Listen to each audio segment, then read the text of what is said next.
My name is Jan Harzan. I'm the executive director for MUFON. We are a scientific research organization that basically collects sighting reports from the public and then goes and investigates them. Our mission statement as an organization is the scientific study of UFOs for the benefit of humanity, and we have three primary goals. We investigate UFO reports, we promote research into the UFO subject, and we educate the public on our findings. We have 3,000 members worldwide. Many scientists, physicists, PhDs, metallurgists, biologists, all the way down to just the average citizen who really wants to get involved. Some of those have chosen to become field investigators, and they go through our field investigative training courses. They become part of the team in their state or country where they reside, and they actually get engaged in going out and meeting this phenomena head on. We've recently formed a science review board, and that board is made up of scientists from around the United States and around the world to review some of our more significant cases and try to render an opinion on them. What we'd like to do is be more outbound, more outspoken in terms of the really true UFO cases. So MUFON is moving forward with this approach, and we'll be publishing papers in these different areas to allow the general public and even the scientific community to be able to be challenged by what we're finding. That's the strength of MUFON as an organization, is being really the truth seekers of the UFO field.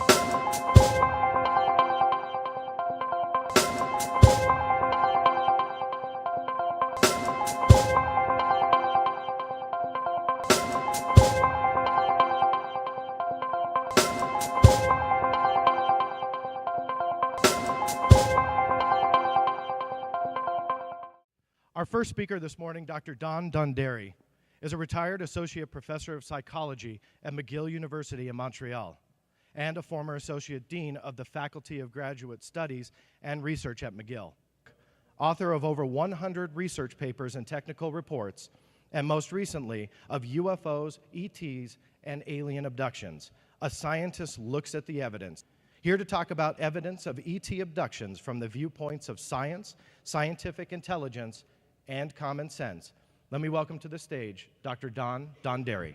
I'd like to start this talk by pointing out that it is in honor of two people with whom I collaborated closely for many years, both of whom died in 2011 and aren't here to appreciate the fruits of their work. Stuart Appel and Bud Hopkins, both close collaborators, both very much involved. In fact, I was a collaborator with them, not the other way around, in the work that I'm about to report today. So, as I said, a good part of this talk is in honor of them. The talk has several parts, but I'm going to introduce the thesis first. The thesis is some of what people report as UFOs are extraterrestrial vehicles. Some of those vehicles have extraterrestrial crews, and some of those crews catch and release humans to study us. Propositions 1 and 2 are established, I believe, beyond reasonable doubt. Proposition 3, the fact that there's a catch and release program, is established on the balance of probability. As any of you know, beyond reasonable doubt is the standard of proof in a criminal trial. Balance of probability is the standard of proof in a civil trial. The two research contributions I'm going to start talking about are designed to buttress or strengthen the probability that the catch and release program is real and that we have experienced it. The rest of the talk will be about two different things. The first is, why doesn't the elite media or the scientific establishment pay attention to evidence that's been available for the last 65 years, basically since the Kenneth Arnold sighting? And the third part of the talk is, what should we do about it? What should our policy be as citizens, and what should the policies of our governments be towards the fact of extraterrestrial surveillance of Earth? So that's where I'm going to go, and I'm going to start, first of all, by giving credit to several other people who are here, very much alive, and who've participated in the origins of this work and in some of the thinking, and I borrowed some of the thinking from them that has carried me forward. First of all, David Jacobs and Ron Westrom, both of whom have spoken on this podium yesterday, yesterday, both were involved with Bud Hopkins in developing a test called the survey for extraordinary, unusual personal experiences, which was given to American citizens in the 90s by the Roper Poll organization. Thousands of people were surveyed in an absolutely correct statistical fashion.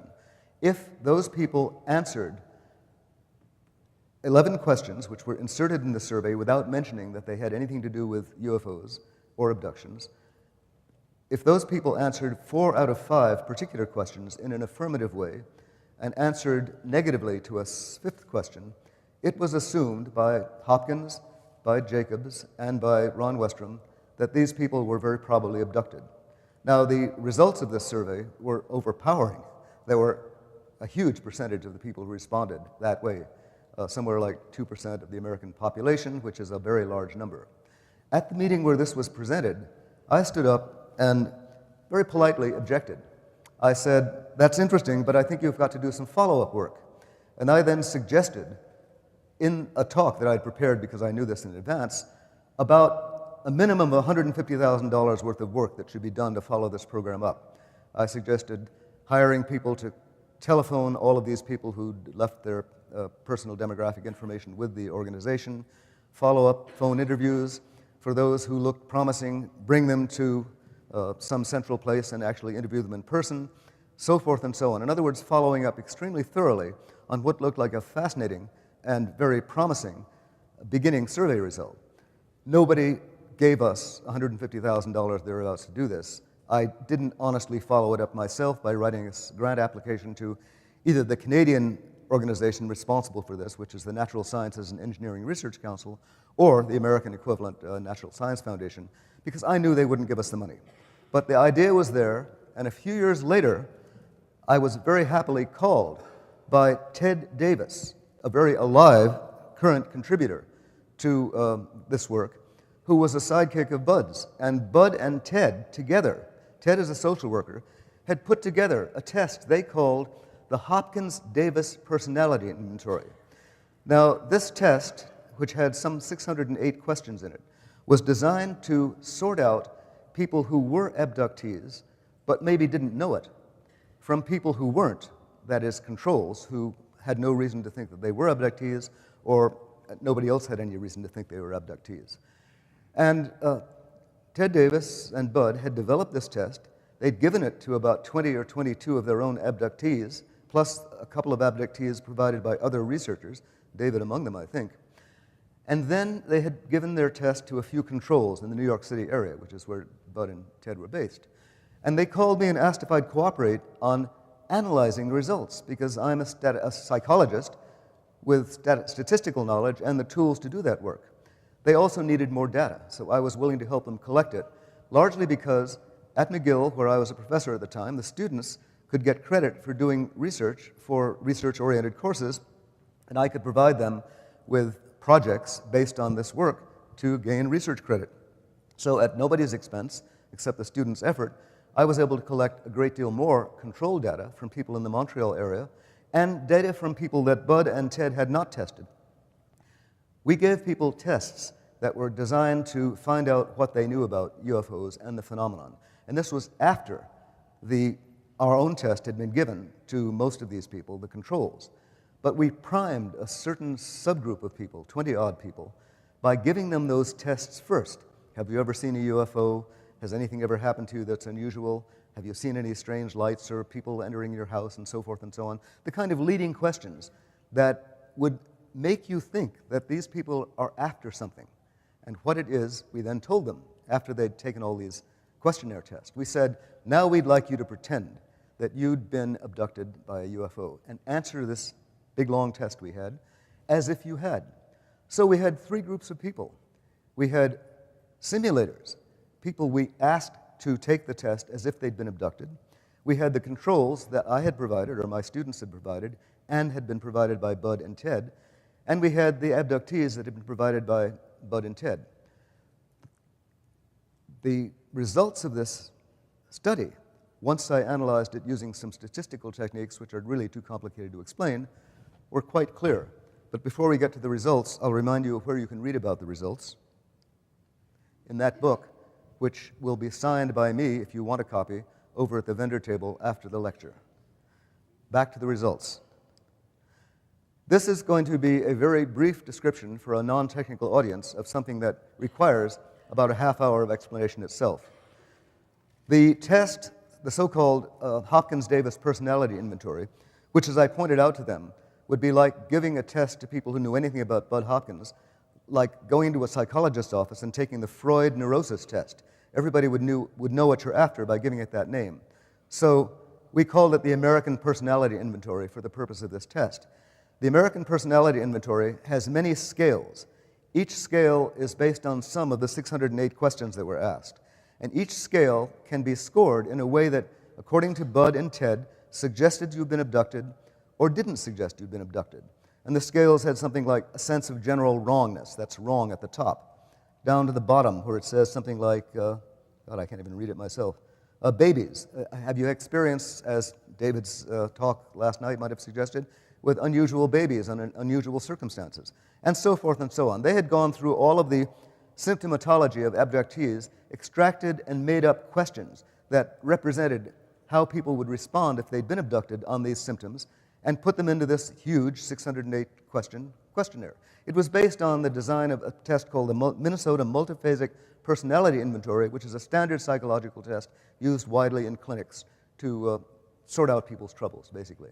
Anyway, when this test was given to the abductees, to the simulators, and to the controls, you can see what the results were from this graph.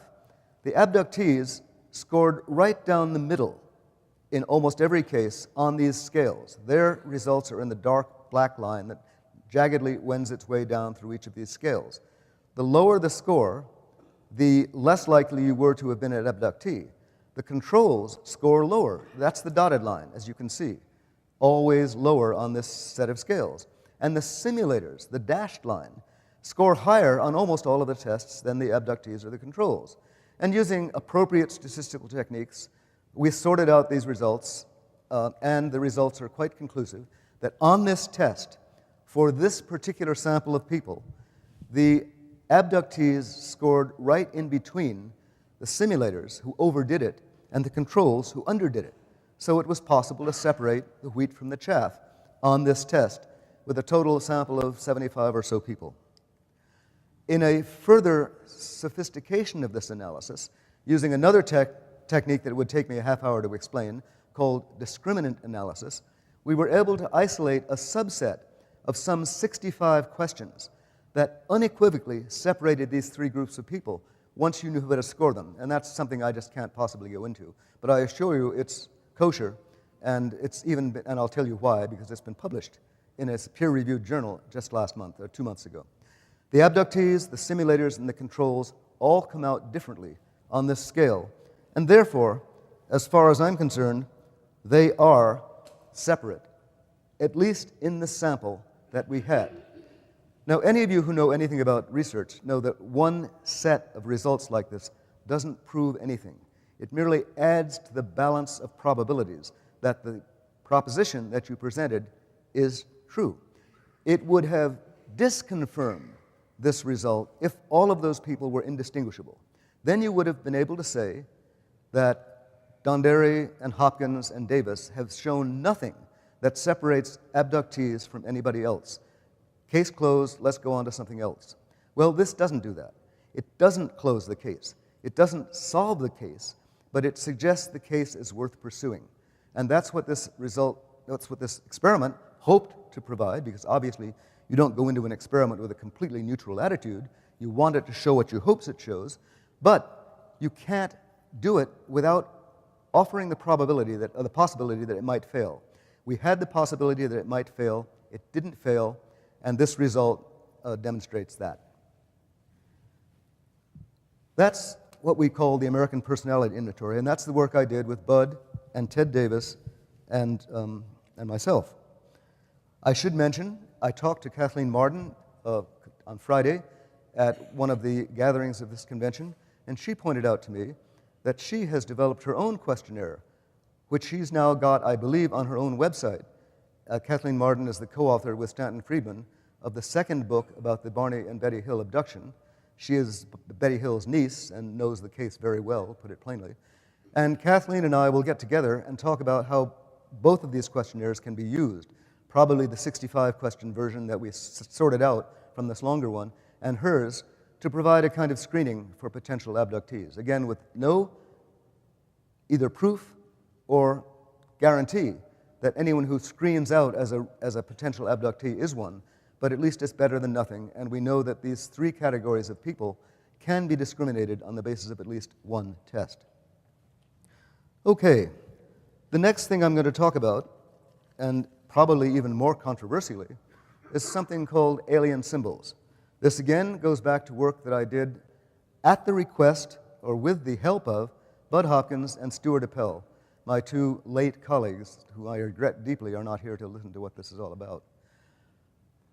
Again, in talking to Bud at one point or another, and he's mentioned this obviously publicly many times, he collected symbols that people said they remembered seeing inside alien craft when they'd been abducted.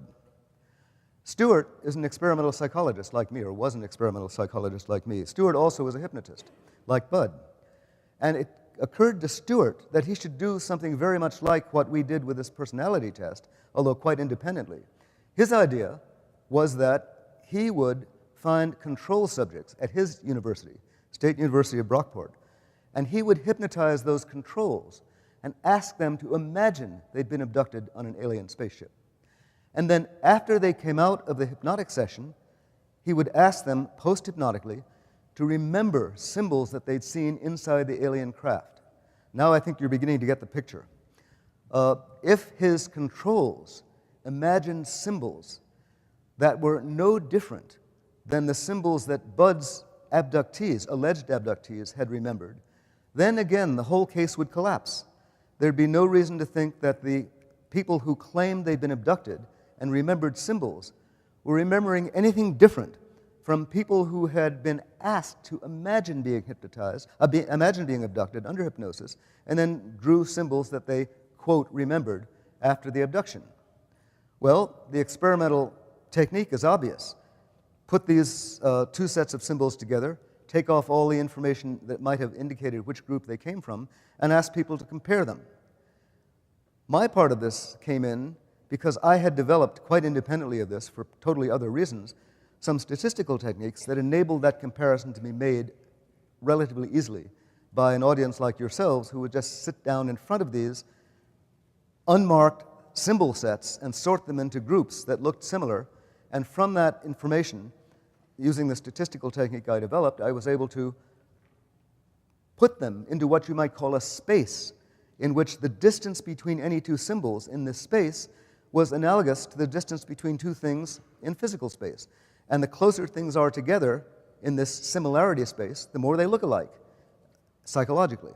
So that's what we did. And as an aside to this, and a fascinating aside, I was having an email correspondence with a fellow named Greg Sandow, who was one of Bud's friends and collaborators in New York. Greg is a Juilliard Music School professor, and he has been interested in UFOs for a long time. And as he said to me, he keeps his two lives separate. His UFO life is one thing, his professional life is another. He doesn't talk about UFOs at Juilliard, and he doesn't talk about music to UFO audiences. At any rate, Greg told me, this just a couple of weeks ago, after I'd prepared this talk, that it was he who suggested to Bud that Stuart Appel be called into the picture because Greg, who knew Stuart, knew that he was a hypnotist and could get control subjects. So I really have to credit Greg Sandow, who I didn't realize was part of the picture until about 2 weeks ago, for having developed some of this research. So Stuart and Bud and Greg and I put together the results that you're now going to see. This is, again, something that would take a half hour by itself to explain.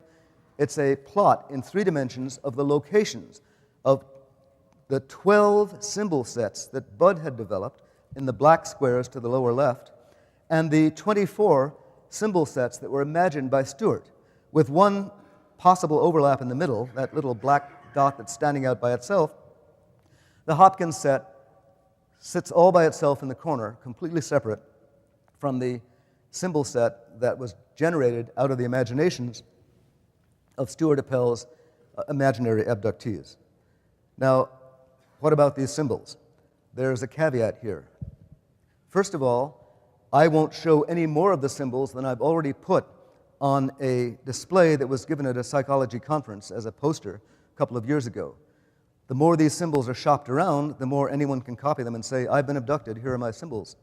And so that wouldn't work. Second caveat is this. As some of you who are, what you might call, very familiar with the UFO world know, Bud's estranged ex-wife, Carol Rainey, said and has made public the statement that Bud cherry-picked the data that he gave me and has shown others about the symbols, and that they don't all look like the ones I got. I can't answer that because I don't know whether that's true or not, but it's been asserted publicly, and it has to stand as something on the public record. I have about 9 or 10 other symbol sets Bud gave me after this set of data had been assembled and the experimental work had been done. I haven't yet put those through the test. If anyone else, including David Jacobs, has more, because David is Bud's intellectual property executor, I will gladly go back to work on those symbols, redo this, and see if we come out with the same results the second time.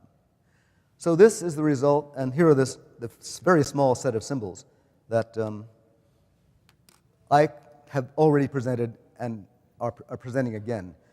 Stewart's were much more varied, much mixed up, didn't look like anything in particular. These are 3 separate sets from Bud, and they're consistent in the type of little things that you see. And I'm sure many of you have seen these online because other people have published symbol sets as well. At any rate, our research went to increase the balance of probability, not prove that the alien abduction experience is real. And as I pointed out with the first set of experiments, when you do scientific research in the 20th century, the philosophical context is that you're really trying to set up a situation where your hypothesis can be disconfirmed. And some philosophers of science think that's the only way science moves ahead, by the possibility of disconfirming a theory. And this experiment opened the possibility that there could have been a disconfirmation. Bud's symbols could have looked just like Stewart's symbols, in which case, what do you say? There's nothing to it. They didn't. Whether Bud's symbols were carefully selected or not, whether the same results will happen a second time with a new set of symbols gathered from people we have reason to believe are abductees and didn't copy them off the internet, I don't know. But as in all scientific endeavors, research is ongoing. The situation gets clearer and clearer, you hope, as more work is done, and this work remains to be finished. So that's the first part of the talk, and that basically is the part that it really is in honor of Bud and Stewart, who can't appreciate here what they helped me do. And it was mostly their initiative and their suggestions that got me to this place and got us to this place. Next part of the talk is about work that these 2 men, both mid-20th century scholars, did. And the work is designed to discuss with you and explain to you why the New York Times and the Natural Science Foundation, and perhaps other organizations of equal gravitas, don't take the evidence that's been accumulating. Don't even disregard for the moment abductions, the evidence about extraterrestrial UFOs seriously.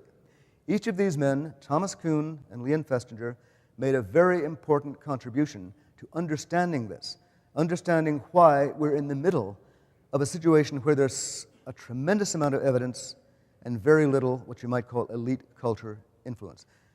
Eddie Bullard, who I hope is in the audience, also contributed to this, and I'm very glad that there are people here at this conference alive to whom I can acknowledge my respect and thanks for having provided a great deal of the thinking that has gone into what's been said so far. We'll start with Thomas Kuhn. Thomas Kuhn wrote a monumental book about science in 1962. It was published in 1962. The book was called The Structure of Scientific Revolutions. It was published by the University of Chicago Press, and it basically outlined what you might call the mindset of establishment science in the mid-20th century. And the mindset of establishment science was beautifully expressed by something that Kuhn wrote. I won't quote it exactly, I'll paraphrase. Scientists look for evidence that either supports a new theory or confirms an old one. Without theory, there is no science. In other words, any practicing scientist, a person whose livelihood is gained by a university salary or a research organization salary, plus supplements given to him or her to do research from a national granting agency or his or her own engineering company or whatever it is, that person works in the context of science as theory. Your experimental work is all oriented towards either extending the scope or providing better proofs for an existing theory, or, if you're a contrarian, having developed a new theory, presenting evidence that supports the new theory and contradicts the old. And unless you have a theoretical approach to science, you will be essentially out of the picture in 20th century science. This was the nub of Thomas Kuhn's seminal work published in 1962. He said, and again I paraphrase rather than quote, the contradiction between data without a theory has sometimes driven people to quit science. That is, when you have anomalous data that does not fit an existing theory or support an emerging theory, then that data are ignored. Those data are ignored. And it is quite common for scientists in any field to ignore anomalous data. What is this conference about? This conference is about anomalous data. Why isn't there a National Science Foundation person in the back taking note? Because it's anomalous data. Because the data contradict every published theory in the open literature about how gravity works, about what we know about methods of transportation, and so forth and so on. That may be changing, but that's the present state of affairs, circa 1962, circa 2013. Not much has changed. In that context, then, anything you present to the public at MUFON about UFO evidence or about abduction evidence is going to go right over the heads of people like the New York Times or a granting agency that might want to give you money to support your work, because the people who review that work are your scientific peers. All of this is done very openly. This is not a hidden conspiracy. This is just the way it works. And it's the way it's been established to work, and the word established is correct there, because this is the scientific establishment. I have myself earned hundreds of thousands of dollars from this establishment, doing funded, government-supported research on human perception and memory from the Canadian granting agencies. I'm a part of that scientific establishment, or was until I retired in any case. And it supported me. It will support anybody doing good research in some established field within the confines of an existing theory or something out there in the wings that people recognize as a potential successor but needs further proof. Now, as of yet, there are no potential successors awaiting further proof that fit the data provided by the UFO evidence. As a matter of fact, I think there are, and some people, since I published my book, have already written to me and said, you should read this, and you should read that, and I have read this and that, and some of that, this and that, is reaching the outer edges of scientific, what you might call knowledge or connaissance, the fact that scientists know it now. So it's getting there, but it's not there yet, and for the last 65 years, it hasn't been there. There are all sorts of reasons this evidence has been excluded from science, some of which I discuss in the book at much greater length than I'm discussing them here, and others of which are not discussed, and you all, as students of the UFO phenomenon, can figure out your own reasons. But Thomas Kuhn pointed out, first of all, that it just doesn't fit into science as science is practiced in mid-20th century and early 21st century. And so to Thomas Kuhn, we owe an understanding of why there is no real appreciation for this anomalous data among what you might call the scientific elite. Now, let's talk about, there's an aside here. The aside is because, and I'm glad I put it in my notes, because a couple of people have already talked about SETI. And that's been fascinating. I've been glad to hear about it. From Ted Peters on, 3 or 4 speakers have already mentioned SETI. And in my book, I wasn't planning to talk about this today, but I couldn't resist it since, in fact, it's been discussed by several previous people. Why are scientists interested in SETI? Ted Peters talked about the myths. Ron Westrom, I guess, talked a little bit about it. Other people have talked about it. Harrison talked a lot about it. Here's my theory, or it's Freud's theory, if you like. In fact, I discuss this in the book. Freud was one of the scholars who came up with a novel interpretation of the human mind, late 19th, early 20th century. One of his ideas, which under different names is still a part of the psychiatric tradition, is dissociated awareness. Freud called it repression. In the bad old days of Freudian psychology, you went to the psychoanalyst who uncovered all of your repressed thoughts and desires and fears and helped cure you thereby. You may think that's out of date, but it's not. Under a slightly different name, dissociation, and under slightly different impulses, including those suggested by basically traumatic experiences, there are so-called dissociative states in which you act on knowledge you cannot verbalize to yourself. That's really what it means. The knowledge affects your physiological system. You'll have your heart pound, you'll get a dry throat when things go wrong, and you don't know why they go wrong, but it's because you were at a cocktail party 2 years ago and somebody dissed you very badly and made a fool of you, and every time you get into that kind of situation, you're uncomfortable and don't know why. You don't remember, but your body remembers, and that dissociation between conscious recall and physiological reaction is a dissociated awareness, and that's recognized in modern psychiatry. I think that every SETI scientist is aware in a dissociated way that the UFO evidence is very strong, and that, if you like, motivates his or her work. That's basically been said. It was said either by Ted or by Harrison, I can't recall who, that first of all, the SETI people kept their distance from UFOs because that made them look like kooks. But beyond that, why do they persist? Why do they bother? Because they know it's true. And that dissociated awareness, which none of them will admit, is behind why they are still interested in trying laboriously to communicate with people who usually sit about 50 feet over our tree line. You decide. Okay. Now, Leon Festinger. This guy comes later. I moved a slide one ahead too soon. Leon Festinger was a social psychologist who developed what he called the theory of cognitive dissonance. The theory of cognitive dissonance is what we would call, and he would probably agree, grandmother psychology. It's what if you asked your grandma, she'd be able to tell you, of course that's true. Some scientist doesn't have to tell me this is true. And it's this. Festinger's idea, or her question was, how do you deal with two contradictory ideas at the same time? And you have in your mind idea A and idea B. Both are important to you. They are absolutely at odds with each other. How do you manage the contradiction?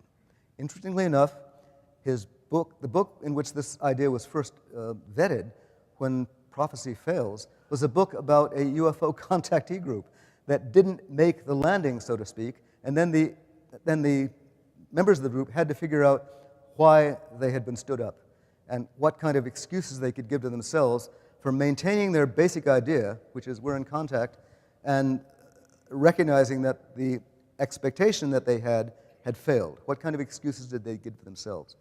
Well, what kind of excuses, now 60 years, 70 years later, what kind of excuses do people give to themselves for ignoring the UFO evidence? The way I put it in the book is this. Suppose you're an establishment scientist. You're a friend of normal science.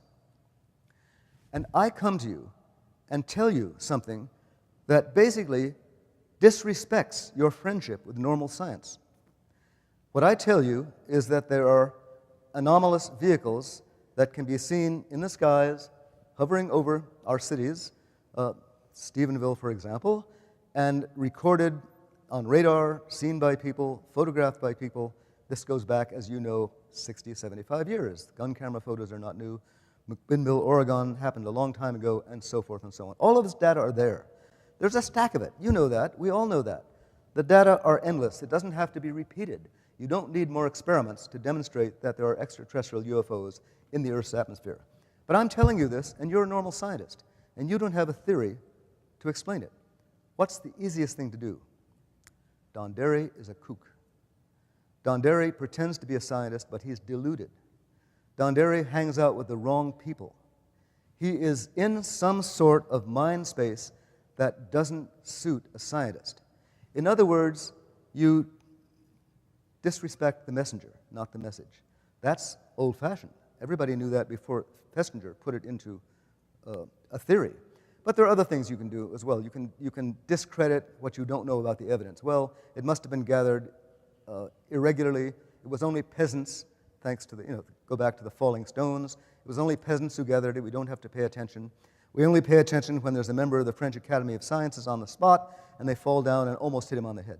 Then we'll pay attention. I think that time is coming.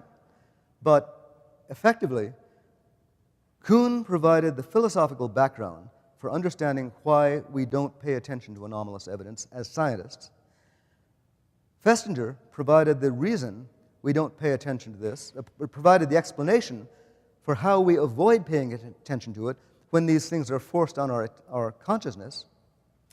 And finally, Eddie Bullard provided an explanation for what we do about it.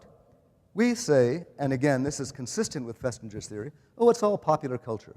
It's all something that people got by watching too many X-Files or Close Encounters of the Third Kind, or The Day the Earth Stood Still, or whatever other movie put the extraterrestrial idea into popular consciousness. It's all in popular consciousness. Eddie pointed out some time ago in a book he wrote and in articles he's written that a lot of true things are in what you might call popular culture before they were recognized by scientists. This is one of them. And popular culture has been, as you all know, and I'm delighted that it is, a breeding ground for imaginative thought about extraterrestrials. We owe a great deal to Hollywood, and I have a great deal of respect for what Hollywood has done with this topic, but they're not quite our world.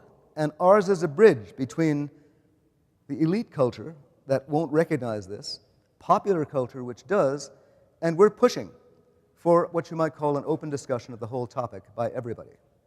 So Eddie Bullard, who's here, and I'm glad he is, Leon Festinger, Thomas Kuhn, these people have all provided a roadmap for why our culture responds as it does to the UFO phenomenon. And, ridicule is obviously another answer. You can ridicule this all you like, make fun of it, and that gets it out of your mind. Now, this little fellow on the screen here. The next question I have for about everybody is, what do we do about it? We all know that there are extraterrestrial UFOs. We all are pretty sure that some UFOs catch and release people to study them. David has obviously carried that expectation to the limit, and it's a series of very interesting propositions that follow from what he has said. I certainly accept on the balance of probabilities that it's true, but all of these things are worth consideration, and they are in our culture, and we want them in public culture. How do we get them there? Let's first of all think about what we definitely don't want. I don't think we want the United States government or any other government to tell us how to reverse engineer a UFO. What we want is the US government to do something about the problem and discuss it publicly. And here's why. Public policy in an open society with representative government evolves out of public discussion. Go back to the days before World War II. In 1938, 1939, 1940, Roosevelt was elected for the third term in 1940. He was a confidant, basically, of Winston Churchill, who soon became the British Prime Minister during the crisis that opened the Second World War before the United States was involved. Churchill and Roosevelt talked over the phone. They thought along the same lines. Churchill was embattled. His country was being bombed. The United States was not. There was a great deal of isolationist sentiment in the United States.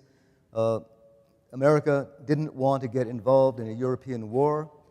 Roosevelt knew what was coming, was an internationalist basically by inclination, and knew that eventually America's fate was tied up with the rest of the free world.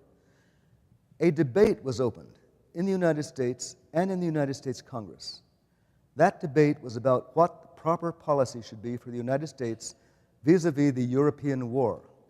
There was a nucleus of American progressives, as they were called at the time, who were strictly isolationist, who didn't want the U.S. to have anything to do with Europe, didn't want the U.S. to sell goods to anyone in Europe, didn't want to get involved, wanted to stay out of it completely. Then there were the internationalists, and there was a bipartisan group of internationalists. It wasn't strictly one party versus the other. These people realized that America's fate was tied up with the European democracies that it had grown out of, and we had to do something about it. But this was resisted. There were speakers, public speakers, who denounced Roosevelt as a traitor and called him nasty names and said he was betraying the country. This was debated in Congress. What resulted?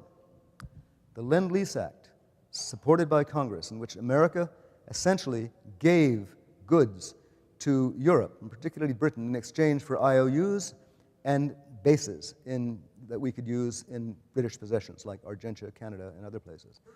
Then there was the Selective Service Act. America, for the first time, before it had been touched by a bomb, started drafting people into the Army. This was never done in peacetime before. There was the Lend-Lease Act, the Selective Service Act, armed neutrality. America sent destroyers across the Atlantic with convoys of American ships bringing goods to England.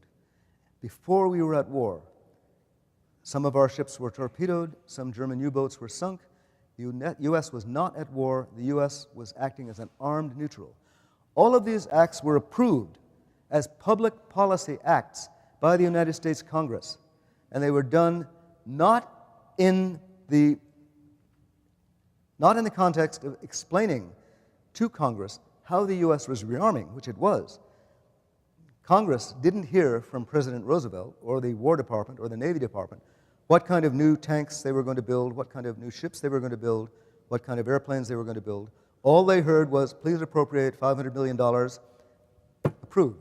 Please appropriate $200 million, approved, for war expenses or military expenses.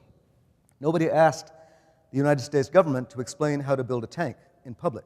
That's a secret, a military secret. Nobody is asking the U.S. government now to explain how to reverse engineer a UFO, although it's quite possible they know how.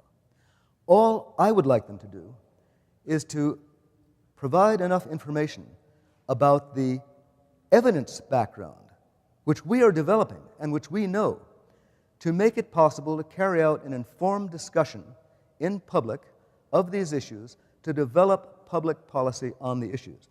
Now, do I have any ideas about what that public policy should be? I certainly do. First of all, these guys are trespassing. And as it says here, wherever you're from, you need a license. And that's a quote directly out of The Economist, June 15th to 21st, on the topic of undocumented aliens, as a matter of fact. It was kind of funny, but it's appropriate. Alien ETs are trespassers. Whether they're abducting people or not, they are trespassing in our airspace and on ground. If they are kidnapping people, that's a crime. If they're simply going across international boundaries without filing flight plans, if they're flying at low altitude across cities, not having filed with the FAA as to where they're going or the Canadian equivalent, they're violating regulations. They should be grounded. They're not carrying proper running lights. They're carrying all sorts of crazy lights, but they're not the running lights prescribed by the FAA or the International Civil Aviation Authority, which is based in Montreal, so I should really be upset about this. At any rate, they are trespassers and should be treated as trespassers. Not all trespassers are unwelcome. We own 40 acres in upstate New York, and on that property, our neighbors, we were willing to have them do this, have posted, no trespassing, posted, no hunting, shooting on this land, namely because our land is close enough to other people's houses, they don't want bullets flying by, and I'm perfectly sympathetic with that. But you can post your private property, and you can tell people to stay off or use it under only restricted conditions. And we should do that. We should make it clear to people flying UFOs that they should get the hell out of restricted areas, a la Stephenville, They should stay where they're wanted. They should come and get a license if they want one, and we should talk to them. I have no objection to that. Trespassers might be welcome, but they might be unwelcome, but we should know. Now, I don't know how to keep the trespassers off, and I don't want the American government to tell me, because I don't care what kind of weapons they use to warn off trespassers. I don't want them to do anything other than warn them off. First of all, we well know on the basis of past evidence that shooting missiles at them doesn't work. Shooting bullets at them doesn't work. That's been tried. So something else must be possible. I have no doubt something else is possible. And I don't think it should be used in a hostile way. I think it should be used in an admonitory way. So my public policy goals are to have the US government provide enough public information about UFO presence, possibly the same information we have and that you are providing, or we are collectively providing, so that we can have a public debate on the subject. And secondly, that the US act, hopefully in concert with other governments, to make it clear that the Earth is posted, that you're welcome on our terms but not on your terms. And I think that's essential. Granted, these people are technologically more advanced than we are. Can't deny it. We're not the smartest kids on the block. Some of them might not be either. It just happens to be there in our neighborhood. They're cruising the neighborhood either out of curiosity, and we cruise neighborhoods out of curiosity. I was certainly curious about Las Vegas when I got lost in it on Friday trying to get here. And those things are acceptable. But we have to make sure they know we're here and we want them here only on our terms, if possible. And my goal in this talk was to suggest that a public policy goal for the United States and for American citizens and Canadian citizens should be that governments of this continent and elsewhere are willing to hold open conversations with their publics about what they know, not technically, not militarily, but simply on an observational basis, and their observational strengths are greater than ours, about what's going on. I think that would be a very good thing if they did.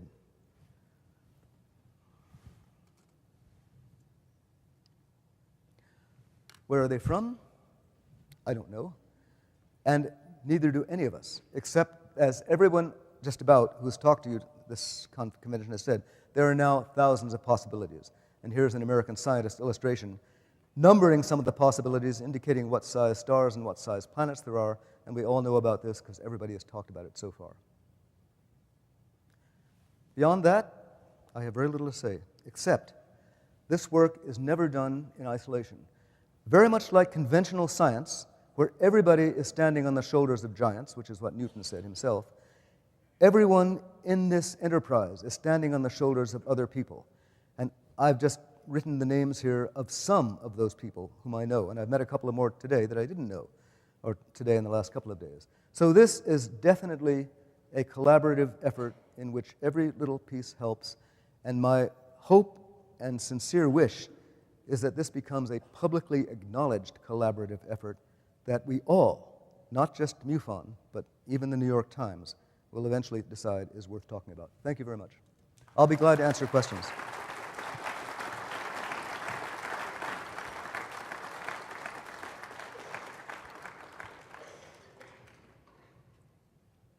I can't see anybody, so if you have a, okay. Did you ever compare the symbols, your symbols to Jesse Jr.? You got a microphone up here. Good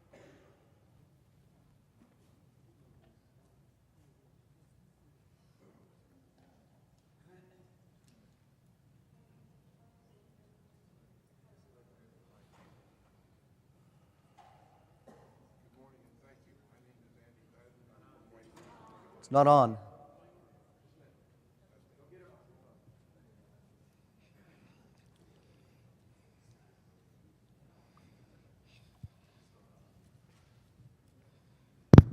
There you go. Good morning and thank you. My name is Andy Baden from White Plains, New York, and the only question I have is, were your symbols ever compared to the ones Jesse Jr. drew when he saw that I-beam? When he saw the what? When he saw it, when his father showed him the I-beam. There were symbols on that. No, I haven't compared with that, no. That's a good question, the answer is no. I could put those in another experiment. Okay, thank you. I'd appreciate that. Maybe the next time I see you, you'll have an answer. Maybe Thank I you. will, I hope so. Hello. The scientific approach demands reproducibility. most of the UFO events seem to be one-of events. Most instances are anecdotal. Can you say something about the UFO experience being accepted by the scientific community and what I just said about what constitutes the scientific way, reproducibility? Yes, I can. First of all, I disagree with you that all UFO events are irreproducible or anecdotal. Consistent observations, anecdotal from one person, consistent from a dozen of people, are no longer anecdotal. They are observational evidence reported by humans. And psychologists use that kind of evidence in dealing with clients, in dealing with phenomena. Science dealt with observational evidence, sometimes added to by photographs in the late 19th and early and 20th century.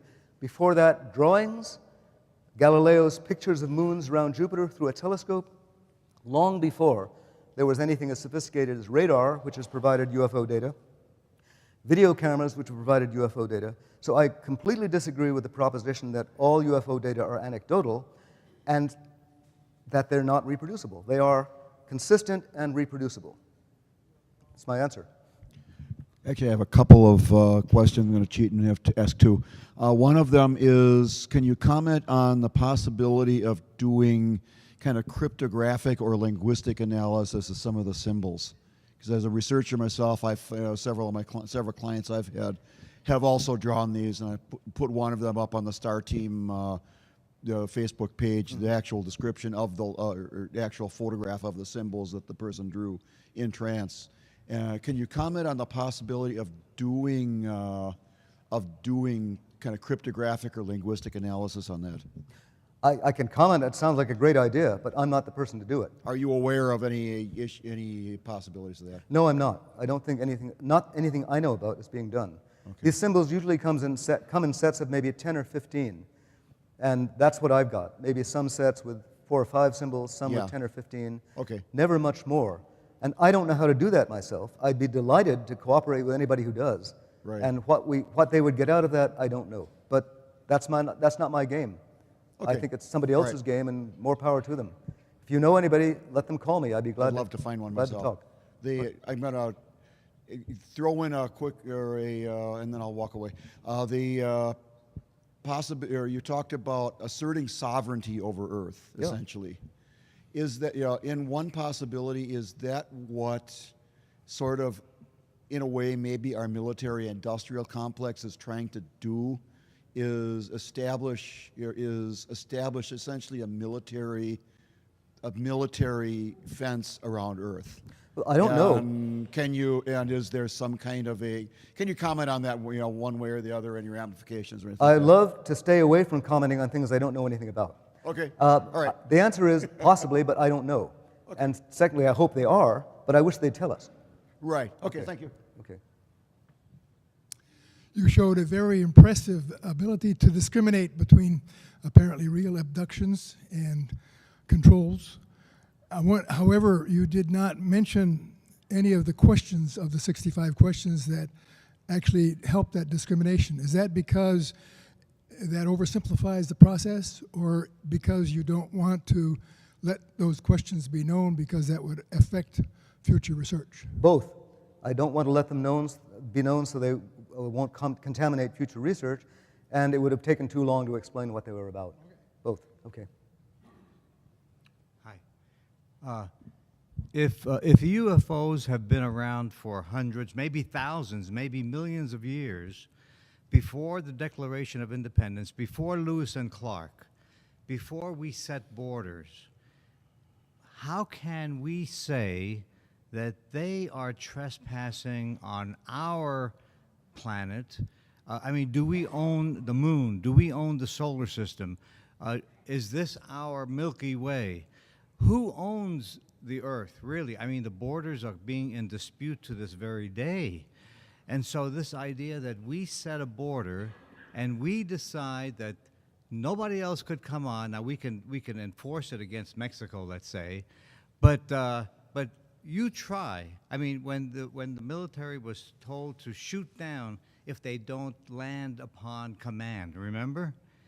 the United States said if the UFOs do not land when instructed to, we should go and shoot them down. And we were losing at one time approximately 1 plane a day. So the idea that we own the earth, I mean, even if I bought a piece of property, I don't own the mineral rights down to the center of the earth. I don't own the airspace all the way up to the moon. So this idea that they are trespassing on our planet and our solar system, and they are violating our moon because we planted a flag. I mean, I think that that's what do you think about this idea of trespassing? I think it's a great idea. I believe it, 100%. I disagree with you. First of all, I don't know how long ago they came here. My knowledge goes back to 1947. And some other people, scholars, have pointed this out to the mid-19th century. We have established rough rules for territorial autonomy on Earth. That territorial autonomy also includes the airspace over our respective countries. We agree by international treaty, most of the time, how to conduct ourselves across international borders. And as far as I'm concerned, those are good rules for dealing with the property on Earth. And I think the United Nations, I mean that in the general sense, not the specific organizational sense, have an obligation among themselves to protect their property against possible hostile trespassers, from Mexico, if you like, or from above. So I disagree completely with you. But they never ratified it. They never okayed our treaty, so they're not part of our rules. We Tough. can't set rules that they don't verify. That I they don't. disagree with you. We You set the disagree? rules, it's Oh, our okay. planet. Can I answer that for a second? I apologize. I apologize. This is not about property. This is about free will. And I agree with you 100% that people should be abiding by our guidelines, regardless of where they're from. It doesn't matter. According to free will, according to karma, according to universal law, they should be abiding by our guidelines, regardless of how primitive or how advanced we are. It doesn't matter. They should be very respectful of who we are and of our guidelines. Absolutely. Thank you. Oh, okay. Hi, good morning. Your discussion of scientific method required a theory. What do you call scientists, other than crackpots, who work on established phenomenon that have no theory yet?